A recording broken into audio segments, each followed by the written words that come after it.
Hello, everyone, and welcome back to the Dirt Report. We are here following a crazy week 4. We saw a lot of matches that honestly defied expectations left and right, but we're excited to break it down. Once again, I am joined by the wonderful Dirt Report squad, the power ranking boys themselves. That would be JM, Klimpse, and Migs. Of course, my good friend Taco joining me here on the desk, and Jettcon, our guest over from Akron as well. So we've got a lot of familiar faces, and we've got a lot to talk about. But first, Jet, how you doing tonight? I'm good. How are you? I'm doing well. I'm doing well. It's been a grind getting these rankings out there. It's been tough. The outcomes of these games this week have been upside down and backwards, and it's been all over the place. But before we get into the rankings, Taco, and I'm going to come to you in a moment to explain our philosophy and how we approach this week, I do want to mention a couple of details about the relegations matches that are coming up during playoffs, and they'll occur, of course, towards the end of those grand finals. Now, as you all know, there are premier spots up for grabs. Two teams automatically. The bottom two teams from the bottom one team from each division in Premier is automatically relegated, and they will become open teams. In this case, that is going to be UWW, who hasn't been able to field a roster whatsoever, and that is going to be Iowa State. Both of those teams open teams next stage. Now there are two more teams up for that relegation spot as well. That comes down to, I believe, Tulsa and Oklahoma, based on the stats we have in front of me here. So Tulsa and Oklahoma will then play in relegation matches against the third and fourth place open team finishers after the playoff. I know that may have been a bit complicated because the top two open teams, they're automatically premier after the bracket is all said and done. So the third and fourth place open teams will play either Tulsa or Oklahoma. If you win, you're in Premier. If you lose, you're in Open. And that goes for either Tulsa and Oklahoma or those two open teams to take their spots. Now, I think that makes sense. Migs, do you think I'm missing anything there? I think you got it covered pretty much right now. Awesome. Well, I think hopefully that gives some clarity about the shenanigans in the upcoming weeks, and we'll talk a bit more about playoffs in a little bit. But first, Taco, I want to pass this one to you. Tell me about the philosophy, the ranking outlook we had coming into this week, and why the rankings we're going to see in just a moment look a little bit, or in some cases, a lot different than last week. Yeah, Jonah, sure. This week we kind of went into it with a little bit of a different mindset. We kind of went in and realized that in these past weeks, one thing we've really been neglecting to take a look at is strength of schedule. Obviously, we do take it into account when we talk about good wins and bad losses, but even more along the lines of who you're playing on a week to week basis. We're kind of at a point right now where the distinction between the bottom invite teams and the top open teams are, we actually have no idea. We don't really know how they compare, but we just know that their bottom invite teams are still playing invite teams. They're still playing those top 10, top 15 teams in the nation. So they're going to be week in, week out going against the best in the nation. And we can kind of see how they compare to those. We can't really get a little bit of cross mix between the open teams and the invite teams because, again, we just don't have that data yet. That being said, next week, as playoffs get started, we are going to start to see that intermingling of the top open teams and the invite teams going at it, right? And so this week, these power rankings are kind of serving as a bit of a reset, right? Everyone's kind of got a pretty blank slate. These rankings are going to be fairly similar to the seeding that you're going to see for the playoffs, where it's, the invite teams, no matter how poorly they've done, are still going to be above a lot of the top open teams just because of that strength of schedule. And we can dive into that a little bit more into the individual matchups and what examples we have of these invite versus open teams. But right now, just make it clear that the bottom invite teams by and large are going to be above the top open teams just for right now until we get more data as we go into the playoffs. Yeah, I'm super excited to actually get that data. Not only are we entering into the playoffs, this mini major, which is going to take place over the next 3 weeks, but we're also, like, face it, preseason is starting up. The preseason for that collegiate championship is a huge intermingling. There's no divisions of open or premier. It's just geographically sorted into different regions, and every team of all sorts of different calibers are playing each other. So everyone, including, some teams who would never have dreamed of having a shot at playing against some of the best, will have a chance to do that and get to test their mettle. I'm excited, especially for some of these open teams that are on the cusp and if they can reach that spot. But I think it's about time that we head on into our rankings and take a picture of what we've got going for us this week. So here you are with our new and improved graphics. You can see they're indicated on that right side of their name if they moved up, if they moved down, or if they are making their appearance on the rankings this week, where last week they had not. Klimpse, I'll first throw this one to you. Is there any one team and one big change that sticks out to you here? Think Oklahoma State. I think, we kind of overlooked them based off of their strength of schedule in the past few weeks. They've been fighting for, a good place on the rankings on a spot. And I think I think they've earned it. They muscled out a couple wins in the end of the season here. And I'm interested to see how they're going to perform in playoffs and if they deserve to be higher, or maybe we were a little ambitious and maybe they do need to go a little bit lower. But well, that'll be in hindsight for the playoffs. But yeah, I think it'll be interesting. Well, JM, I know this is something we spoke a good bit about. Obviously, we'll get to it a little bit later, but I mean, taking a look at that 8 through 11 spot, you look at Ohio State, Texas Tech, St. Clair, and Kettering, everything there. I mean, it's identical to the week before. Why did we struggle so much in making those changes? I think why we struggled so much is that some teams beat teams they weren't supposed to, and then lost to teams that they were supposed to beat. Like, I'll use us for example. We came back and beat Alabama after going down 6-1, but then we threw our game against Tulsa, where we should have been the opposite. And that was kind of the same with Texas Tech beating GCU and then losing to Kettering, and then Kettering beating Texas Tech. Yeah. Ohio's kind of the outlier there, where we kind of knew they stayed the same because they lost to the team they should have lost to, and then beat the teams that they're supposed to beat. Awesome. Well, why don't we dive right in and start talking about these teams? Once again, we will work our way up the list, spending, a short amount of time on each, but let's go straight to this 25 spot. A team that has dropped down quite a bit from the previous week, Penn State, sitting here at 25. Now, of course, the red arrow indicating a 7-point drop, pretty substantial from last week, but again, this reset button kind of factored in here, Migs. Yeah, they're undefeated in CA and they're undefeated in CR6, if I remember correctly. Yeah, 4-0 and 4-0. The 7-point drop is really because of the rank reset, but even then, they're 8-0 overall. It's quality enough to be in the top 25.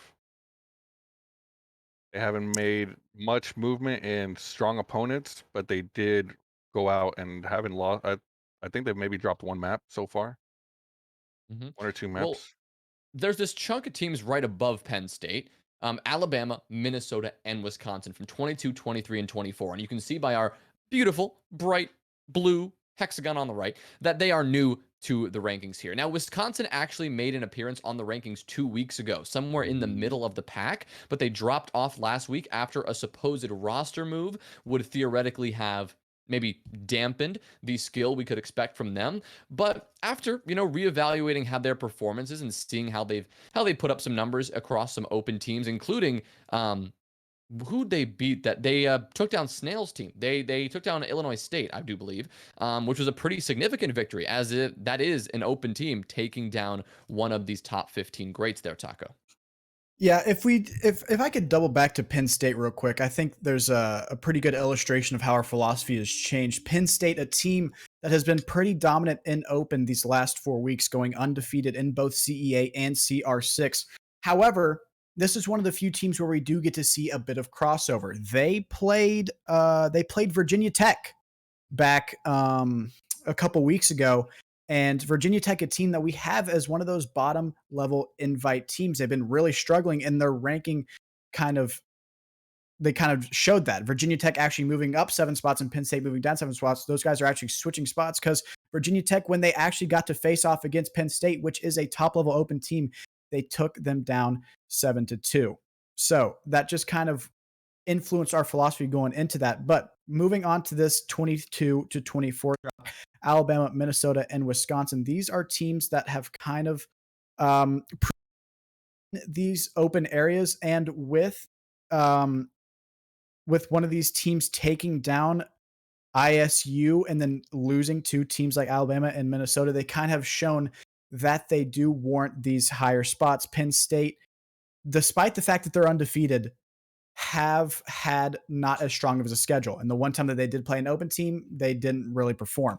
So these teams like those Alabama, those teams like Wisconsin, they're going to be put above Penn State right now. When we get into playoffs, they may prove to kind of shift around a little bit, but that just kind of shows what influenced us as we decided to kind of hit that rank reset a little bit.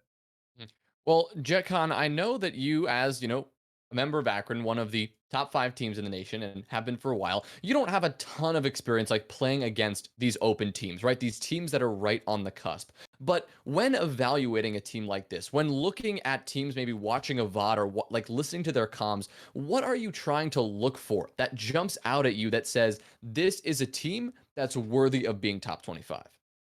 Team that can properly understand how to play the video game. There's some teams that are kind of wild, don't really know what's going on, but you want to see if they actually understand like what they're doing and that they have a goal in sight. I mean, even some of the invite teams, they're hard to watch, hard to listen to. So, I mean, just how well those guys mesh together. And if they're not playing good teams, you can just kind of tell that they got it. Like it's pretty easy to get. Is there when you're something that, yeah, go ahead. When you're playing teams that you don't really understand how strong they are, maybe they haven't made their way into the power rankings, maybe they haven't played the top 15, top 10 teams. At that point, it's really more of an eye test. You kind of can get a pretty solid understanding of how well they're playing the game just based on, even if you don't have the comms, even just based on that top-down view that the spectator's giving you, how they're positioning themselves, how they're going for their refrags, how they're even holding on defense if they're being over aggressive, if they're being too passive, stuff like that. That really gets more into the minutia of just trying to almost subjectively discern what type of skill level they have. It's a little tough to try to do that just based on statistics when you don't really have those teams that they've played against of the higher caliber. Sorry to cut you off, but I think that it's important to realize that these higher level open teams, until we play teams that we have kind of experienced in the past, it's really just comes down more to the eye test. And that's why streaming's so important. That's why streaming your games are really important, because if you think you are a team that really understands the game and that you're playing it the right way, then if you stream your game, then we'll see it. Of course, there's the danger that you stream your game and turns out you aren't one of those teams that are on the cusp. Right. Like NAU, for example, right? They're a team that performed really well in the spring. They had a lot of good looks. They had good games against GCU in that West Conference of the R6 Collegiate Championship, and we had them on the rankings last week, and actually a pretty good spot. They were previously, or 2 weeks back. What was it? They were sitting. I'm sorry, last week. They were sitting in the number 17 spot. Just had to look and confirm. They're dropped out of the rankings completely this week. And there are a couple of reasons for that. I'm happy to walk you through this one. They actually, turns out they haven't had much strong teams to play against. We really gave a good look at their last few weeks of play, and we looked for any of these teams that we have here on the top 25, and there really was no one there of note. Not to mention, they streamed a couple of games here and there, and it just seemed that things weren't clicking for them. They lost that, maybe that ability, their super communication. It seems that maybe their strats just aren't quite as developed, and that confidence in their gameplay that they really displayed in the spring seems to have maybe slipped away a little bit. And of course, that's not to say that they shouldn't be back on this list, and we may not see them back here in the next couple of weeks, because we absolutely might. It's just that they haven't quite been tested enough yet. And with, of course, this new outlook that Taco so eloquently described a moment ago that we're bringing here to the power rankings, it felt a little bit more fitting that they would drop here off the list. But let's jump up to the 21 spot right here. Let's jump to, or actually the 21st spot. I'm sorry, I said the same thing twice. The 20th spot. Let's jump to UTSA here. San Antonio. Klimpse, I'm going to you here because I want to know what it was like playing against this open team who actually ended up taking a map against you guys in that first week of play. Yeah, that was kind of like our warm up to get back into the season. That was our first week of CEA. Same for them as well. Not a lot of practice on our side, not a lot on theirs, I can imagine. They have good players. The first map was pretty easy, pretty swift, especially when we beat uh, that team. And then the second map, they brought in one of their main roster players, and so it made it a little bit tougher, considering they had like a lower tier sub in there. And they brought Rose back in, um, or Angel. I don't know what he goes by He's going now. by Angel now. It's Angel now. Okay, man, he's got like 20 different names, I swear. But he's a really solid player on UTSA, and then obviously Stride and Ton. They're all that whole roster like could be fairly solid. We've seen some inconsistently and some drop off. I think as the season's gone on, I think other teams are catching up and they're starting to fall back. Same as we're seeing with some of the other invite level teams, and so I think it's something that's going on with UTSA. But I still think that they could be a strong team. Uh, we just have to see more from them, I think. Yeah, that's fair, and I think that was our outlook with NC State B team as well. We haven't seen much from them to really warrant the I think 17 spot they had last week. So we Mhm. decided to drop them back down to a bit more of an equal footing and to keep things a bit more balanced. But let's talk about one of these bigger open teams, actually the highest rated open team we have on the power rankings right now, sitting at the number 19 spot. We've got St. Mary's, who've been looking really good in the last couple of play days, Migs. Yeah, St. Mary's, a lot of people have been sleeping on them for a hot minute. I've been preaching it since the beginning of the season that this team, their first year was last year. So I believe they've kept the entire same five, if not, they only swapped one player out. So they had a whole entire year to build up chemistry. And then now that they're showing out, they're jumping into 10 mans, they're constantly looking for scrims. They played a close best of three map series with UTSA. They just finished beating Bama last week, that finished beating Wisconsin, that trickled down, beating down Iowa State or Illinois State. So St. Mary's is also undefeated across CR6 Open, CEA Open. They're not to be slept on. They're making their rounds. Yeah, and they had a great game on stream against UNT, a team who was, also ranked here last week, but has since dropped out. They were at the number 16 spot, and St. Mary's honestly made them look rather silly. So I think completely deserving of this 19 spot. And that brings us to this area where we're seeing substantive changes. We can breeze over this rather quickly because it contains Oklahoma, Virginia Tech, Iowa State. This group of three who really weren't featured on these rankings much at all, or if so, just at the bottom. But they've had this big jump up to, right above these open teams and the bottom of these invite teams. And again, Taco, you can speak to this a little bit. I mean, let's take a look at Oklahoma, for example, because this one, I feel like if we're trying to justify it, might be the hardest to justify. Because if you look at their recent plays, they have 2 wins, one of which being a forfeit and one of which being a win against Arizona State in CEA Open week 1. Ever since then, L's down the board. But when you look at the teams they're losing to Akron, they're losing to Converse, GCU, Kettering, Ohio State, Texas Tech. They're not getting free dubs, right? They are not getting the wins. Then they're not getting wins, but they're also not, playing games where they probably should be winning. That being said, we don't really have a comparison. The only comparison we really have is when they played against Arizona State, and that's in an open league. And there they won 2-0, 7-1, 7-1. So again, that just shows kind of how difficult it is because we don't really know how strong Arizona State is this year as well. We don't know how quality of a win that is for them because we haven't seen Arizona State really play any of those top teams to give a bit of a comparison. So Oklahoma, a team that is still really struggling to get any wins on the board, despite all of that, their strength of schedule, just the caliber of teams that have been playing, has kind of warranted us to move them higher on the list, maybe over those teams that have won a lot, but just not against quality opponents. Absolutely. And I think that applies to a couple more teams, as you roll up the board. Specifically Illinois State. I mean, they've had some mixed outcomes in the last few weeks. And their results this week were actually, I think, their best ever. They hung with Purdue. They actually had a good game against Purdue. They had a good game against St. Clair, and unfortunately lost it in the end. A couple of disconnects got them down, and St. Clair pulled things together. But finally, it seemed that Illinois State was playing like an invite level team. It felt like that for the first time, and that's why they're sitting even here at the number 14 spot. They're not moving at all because it seems like finally they've played like they should have been playing, and maybe had they played just like they have in the previous weeks, we'll continue to drop them down. But it really seemed, Jet, that when we discussed this team, it seemed that finally they maybe had found their footing a little bit. I agree. They actually looked like an invite caliber team, and I'm excited to see how much better they get throughout the season. But we'll see. Well, you Yeah. got to think right now, if there's ever a time to start hitting your stride, now's the time, right? We're going into this first mini major. This is where your bread is buttered. Right now, the regular season, if you're an invite team, that's just for seeding, right? At the end of the day, win or loss, it's not going to matter to you too much, I guess, except for maybe those 2 bottom teams that were auto relegated. Rest in peace. F in the chat for them.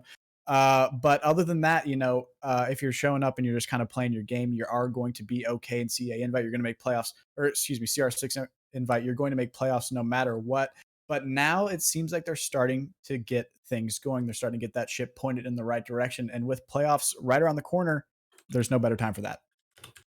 Well, also no better time, Taco, to discuss the next group, this next kind of very confusing spot we have on the rankings here. So we'll flash it up one more time here. And JM, I want to bring this one to you because this right here is the group of Texas Tech, St. Clair, and Kettering. We highlighted this earlier, but this has been confusing as hell. It has been. So as I said earlier, we decided to keep everyone kind of the same because we all had wins that we shouldn't have won, and then losses that we shouldn't have had. Besides Kettering, they kind of just stayed the same, but Texas Tech has been wavering over the weeks, being 4-4 in CR6. But they do have a win against GCU, but then they lose to Kettering. And then for us, we threw our game versus Tulsa. We let a certain player kind of run around the map, frying us, and then for the UAH game, we came back from a 6-1 deficit on defense on Cafe. We kind of just threw the strap book out of the window and just said, let's match their aggression, and we kind of came out on top. Yeah, well, honestly, that pretty much sums up how we dealt with Texas Tech. We were struggling to really decide where to flip-flop these teams. It shifts to Ohio State, who, I mean, they beat the teams they were supposed to beat. They lost to the teams they were supposed to lose to. I mean, based on these rankings. And when that happens, we really don't see much of movement. Like, Ohio State had one of the toughest schedules you could possibly have. I think they had GCU, Converse, Akron. Is that possible? In the same? Oh, If someone could pull that up and double check on that one. Yeah, Akron, Converse, GCU, all in the same week, all L's. Man, But all L's. as the rankings go, that's definitely not shocking. And in this area, right, this kind of 8 to, I would say, probably 15 area that showed a lot of stagnation. One thing that we kind of neglected to mention is one of our actual big movers beyond the teams that we kind of reshuffled around due to the strength of schedule, kind of recalculations, and that was Tulsa, right? Tulsa, despite the fact that I think they went 1-2 this week, or maybe 1-1, had themselves a pretty solid week, right? We went back and took a look at some of their previous results, getting a win against St. Clair, getting 5 rounds against Purdue, getting 3 rounds, maybe not as great against Alabama Huntsville, but we just kind of realized that these guys are one of those teams that has the potential to beat just about anybody, right? You have players like Spaz, you have players like Wu Tang, Doc, oh man, Waffle Mix, Mikra graduated. It's Did Mikra graduate? yes, which is unfortunate. Wu Tang, Bookie, Spaz, Waffle Mix, and Doc.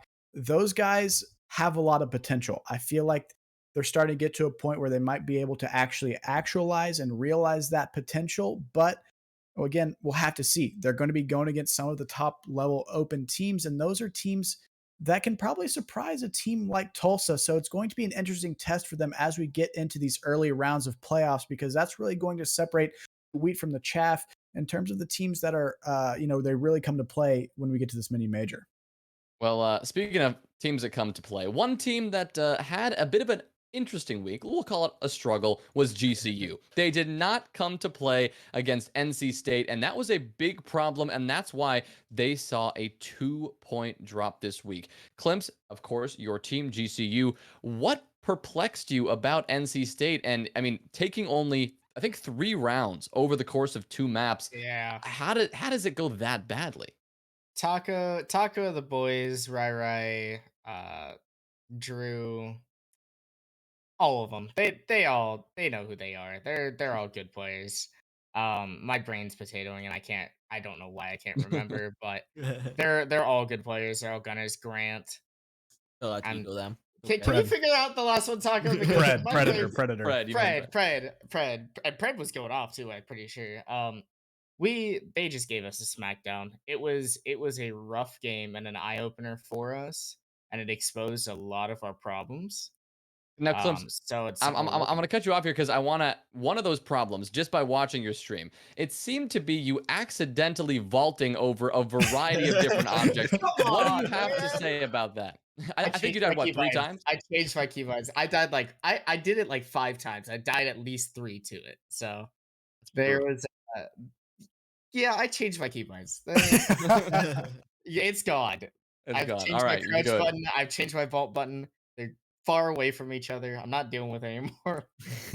Well, So hopefully that doesn't uh, happen again. Because seeing a couple of those deaths That on the was stream, funny. I mean, it was good oh, it content. was tough. Don't get me It wrong, was it was very tough. fun to Oh, watch. that deserves its own segment of stupidity for the week. But Yeah, yeah. anyway, basically they figured this out. They would just rush site basically every round and execute a minute and a half in. Same thing with Texas Tech. They did the same exact thing that NCSC did, and that's why we lost so hard to them as well, is that they basically played the same game where they just ignored any offsite presence pressure and just went straight on site. Throw a couple flashbangs, get a kill, run in, and that was that. That was the game. Yeah. Well, we can head over the power rankings once again here and see the teams, Klimpse, that are above GCU just a little bit. Given that 2-point drop or 2-spot drop, Michigan Tech and Alabama Huntsville have taken that spot. Now, looking at that green arrow, I mean, it jumps out to say, oh, Michigan Tech and Alabama Huntsville, they did something great that deserves a move up this week. Honestly, Jettcon, when we looked at this, it seemed that Michigan Tech and Alabama didn't do a ton to actually warrant a move up. It's just the fact that GCU dropped down that we saw this movement. Yeah, I agree. GCU's lows really bought them the drop 2 spots. It wasn't Michigan Tech's or Alabama's highs that brought them up. So I agree with you say that Michigan Tech and Alabama has not proved themselves to be better than Grand Canyon, but Grand Canyon proved themselves to be worse this week. I mean that's part of the part of the gambit you play when you go against a big team like that. You can really make a fool of yourself, and a perfect point to talk about some of these big teams. This top 4 that has been extremely consistent week after week, especially in the last 3. We still have NC State at the top, Purdue at that 2nd spot, Converse at the 3rd spot, and Akron at the 4th. They had no victories or losses this week that were shocking. Everything seemed to go as planned, Migs. Everything kind of going according to plan. Like NCSU got the wins against Iowa State, ULL, Purdue, UAH, Illinois State, Iowa State, then kind of a freebie win in CEA. Converse beat Tech and Ohio State. Akron beat Ohio State and VTech, Vespa. Like they're expected to win all those matches. None of them really got upset, and no scorelines really upsetting or real close down to the wire that warrants any drops, any or raises. Yeah. Well, I don't think there's a ton to talk about these, teams here. Jet, I will throw you one question here because I think it's important to talk about, Akron and how you guys have been developing with these 2 new members of your roster, namely Jobu and Mitch, right? They're coming in here, stepping into some massive shoes to fill. And we saw the struggles of that in the first week with a loss to Alabama Huntsville and loss to Converse as well. How has that transformation continued over the season? Have you guys improved markedly since then, or is it simply that you're facing maybe lesser opponents? Josh and Mitch are getting much better. Day by day, we practice, we try and get them better. But like, we haven't faced anybody of any caliber since those first 2 teams. So I don't know if the number 4 spot is really quite fitting for us since we have not, I don't think, proved ourselves to be better than any team that's ranked below us. But every team we've beaten since then has not really, not a big feat that we've. I don't know. I'm waiting to play another big team, and then we'll see where we actually stand. All right. Well, Yeah. hopefully we'll again a clearer picture as we go into playoffs. Klimpse, do you want to add something? Yeah, I think it just sucks that like basically the top 4 have stayed the same because they all played each other early, and there's been no room for as the season has continued. Because I think some teams are better than others that are in that area, so it'll be interesting to see come playoffs how that changes. Awesome. Well, perfect transition, Klimpse. Let's talk about playoffs. We got through our power rankings, and now we can transition to what we're looking forward to over these next 3 weeks. I'll first give everyone a quick rundown of the playoff format. Last time I kind of gave you the breakdown, but I was slightly wrong in the timeline and the dates. Playoffs, instead of being over 6 weeks and all 6 rounds, it is a condensed, accelerated playoff format, which means starting this week, we have got 2 games per week, 2 rounds of this bracket. You've got one group of games that can occur between Monday and Thursday, or default Tuesday night, and then the next game occurring between Friday and Sunday. And that's the way it's going to go for the next 3 weeks until in 3 weeks from now, on a Friday or a Sunday night or something like that, we're going to have the grand final. We're going to have a best of 5 for all the marbles. And again, this is the 18 premier teams who are taking up that spot, and 46 of the top open teams joining them in this mini major. And the reason we're hyping this up so much is because we are so excited for an opportunity to see in this new mini major format how open teams play against premier teams, and really how that breaks down. Because we could see someone like St. Mary's, Miggs, someone you've talked a good bit about, really jump in there and take down some big dogs. Yeah, maybe they'll play, a lower end invite team like Oklahoma State, Iowa State, Oklahoma, Vespa. If they play them early, get some wins, they make their name known. Yeah. And again, the playoff format is best of 3s, no more best of 1s. If you were in Premier, that's what you were up to. That's what you were doing. But in Open, you're used to it. So maybe you're going to come into the playoffs with a bit more stamina. Maybe you'll be rearing to go, and that could be exciting to see. But I want to talk about playoffs, and I want to get every single person's opinion on this. I mean, we can talk Final Four, but I feel like that's going to be a little bit basic. We all have a similar idea of what we can expect in the end, maybe. But I want to talk about Cinderella stories. We'll start with Taco. We'll go to Klimpse, JM, Miggs, and then Jet. We'll go around the circle here. And you have 60 seconds, just 60 seconds. I'm going to time you in front of me. I'm going to cut you off when you run out of time. You have 60 seconds to tell me 1 or 2 teams that you think are going to be the Cinderella story, that underdog that defies expectations and makes it not necessarily winning the whole thing, but makes it a lot further than expected. Taco, your 60 seconds starts now. You might rake me over the coals for this one, but I think my sleeper pick right now is going to have to be number 14, Illinois State. They are a team that has shown a lot of weakness in the past. However, this last week, we've seen them play to a caliber that I don't think a lot of us have become accustomed to, right? They're starting to play like a team that deserves maybe even a top 10 spot. That being said, they do have to prove it, but I think they have the players to do it. When Cow is showing up, when Harapik is showing up, when Snail is your second frag on the team, that is a team that is going to be hard to beat. I don't see them going maybe all the way to the finals, Elite Eight, kind of Final Four. I don't know if those are trademarked, but that kind of area. I don't know if I see them going that far, but a lot of people have been sleeping on this team for quite some time. I think maybe part of it's a meme, but I think that team is going to turn some heads, especially when we kind of get to maybe round 2 or 3, when these invite teams that maybe take out some of these open teams are going to start going against one another. This is a team that in a best of 3 format have shown that they do have a pretty substantive map pool. They've played a lot of maps and they've done pretty well kind of across the board. So they're going to show that when they are in this longer format, they are a team that I predict is going to really succeed. All right, gave you a little bit of leeway there, gave you a couple extra seconds, but hopefully we'll keep it under 60 going forward. I will start yelling at you now. So Klimpse, no, you're good. Klimpse, I'm going to jump to you. We got Illinois State. That's a hot take, and we'll circle back to that later if we want to get the debate this a little bit further. But Klimpse, Cinderella story, who's it going to be? I think that there is going to be one open team that's really going to make a name. It used to be Kennesaw. I think Kennesaw is a really strong team. I think they're a sleeper because they're not even on the top 25 here, but that's a team that we've seen previous success, previous history. And I think Kennesaw is a really strong team. I think that they've had a good season so far. I think that they've done really well. I do want to throw in a small side to Kennesaw. The other KSU, Kent State, they're also a strong team. And I think they have one of the higher RDs in the East. So that could also be a team. But if I'm going to pick any team, I think I'm going to pick Kennesaw just because I know that that's got a strong roster and a strong team. Yeah, excited to see. They were 25 last week on the rankings. They did make an appearance for a brief moment. And so I'm interested to see, like you said, if they can indeed start to hang with the big boys. JM, it's your turn. Cinderella story. Who do you got? I got Tulsa, actually. If Spaz, Wu-Tang, and all the other guys pull it together like they have been and what they kind of showed against us, I think they could make a decent run for it as long as they pull it together at the end. And UWW as well.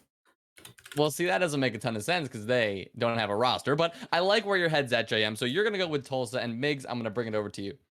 Yo, I gotta go with my boys, ETSA always. But realistically, Cinderella run, I could see one from Tulsa, like Jake was saying. I could see one even from Bama or Penn State. They've kind of been riding, easy wins in the open leagues, but can they bring it together in the playoffs? Round 2 or 3, they're playing a premier team. That we'll see what kind of damage they can do. All right. All right, Jet. You waited a while. You've got some time to think about it. Who's it going to be? I know it's hard for me to do it, but I'm gonna have to agree with Mr. Miggs and JMBeast here, man. You put human existence on the line. You got one team to make it all the way. I'm going with Tesla, baby. My boy Spaz has got the gene. I'm telling you, Spaz has got it. I'm telling you, I'm telling you, it's happening. Tesla on top, baby. Yeah, Tulsa, not Tesla. But we'll be fine.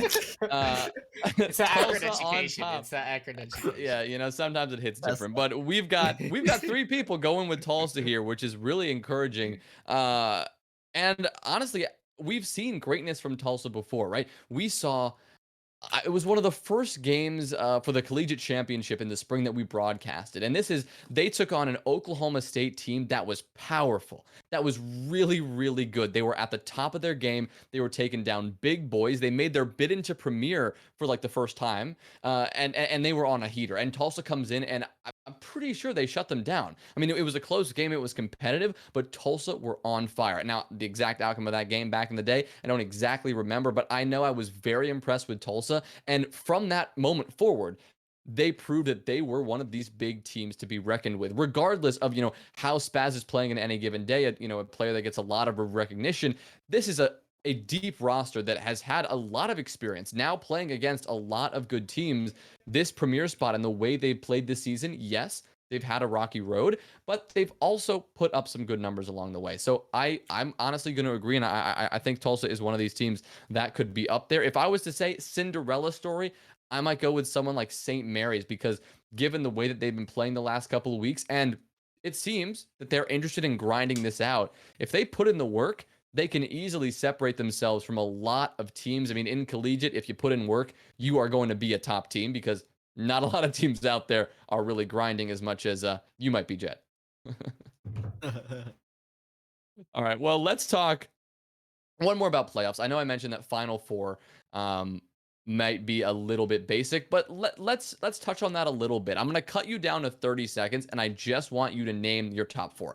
Just that. If you want to slip in a little word of explanation, go for it. But let's see it. Jet, this time you got all the pressure, and you're going to kick us off. My top 4.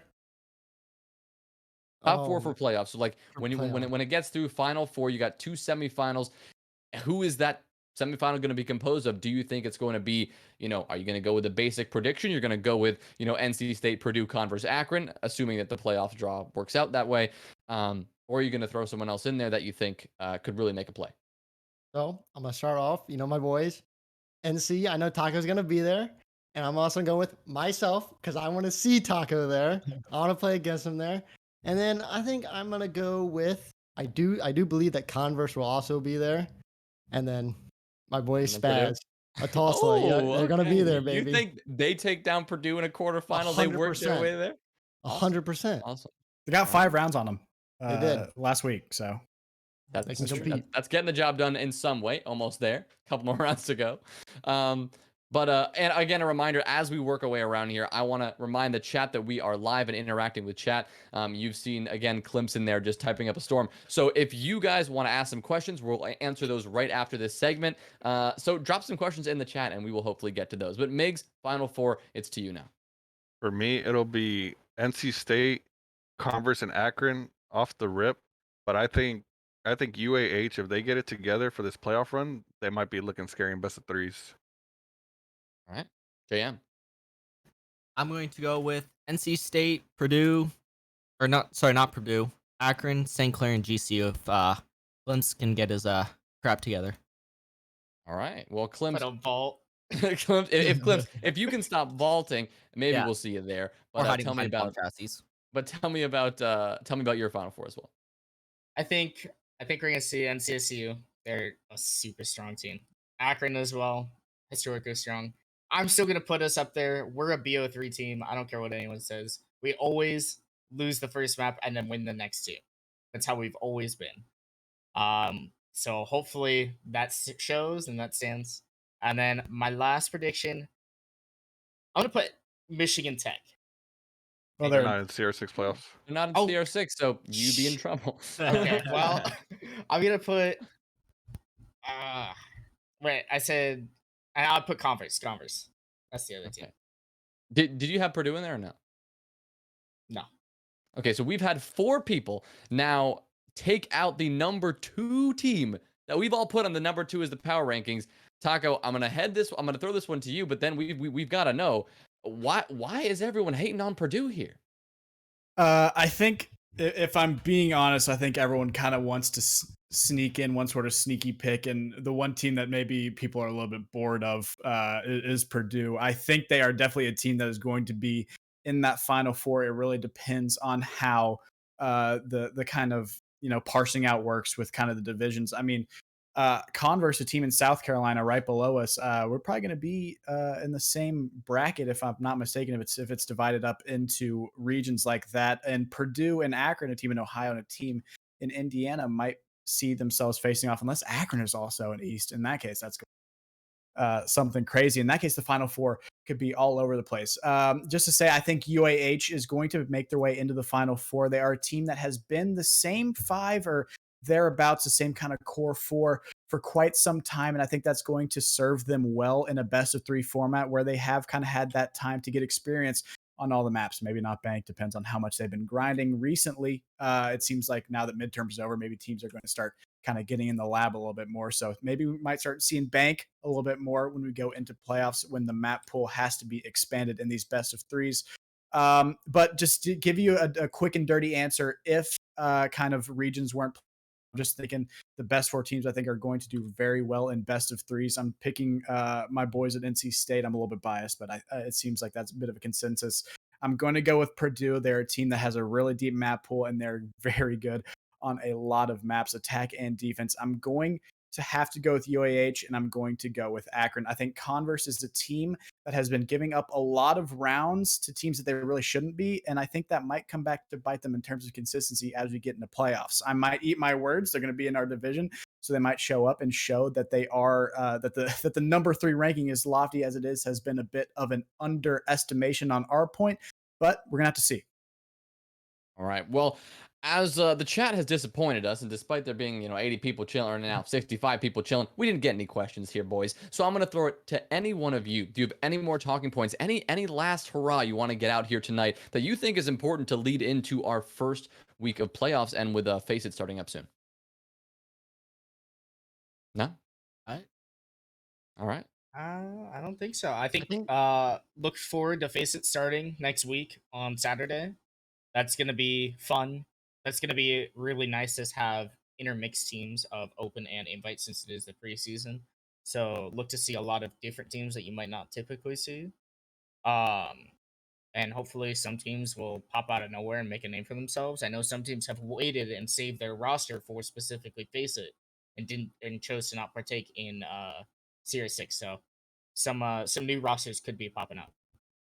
All right. Well, that is, I think, gonna do it for us tonight. We had a pretty good show, and we ran through honestly some new and improved rankings, and hopefully we'll get to see a huge shift in these rankings in the coming weeks, because we will know for certain if these premier teams can truly hang with some of these top open teams. In previous weeks, these open teams have been ranked above them, but now entering into playoffs with a playoff bracket that's going to be released very soon, we will get a very good idea of what's going on. And with the preseason of Face It coming up as well, we'll get to see that as well. So it's been a great night. Thank you all for joining me. Jettcon, you were a wonderful guest as always, and everyone else, you were fantastic to have on the show, and we want to thank you all for tuning in for another successful night of the Dirt Report. Stay tuned for announcements of the streams coming up for Collegiate R6. A default night is Tuesday and Friday for playoffs, which means that's when you can likely expect some streams to happen. But until then, I'm going to bid you farewell and hope you have a fantastic rest of your week. So long.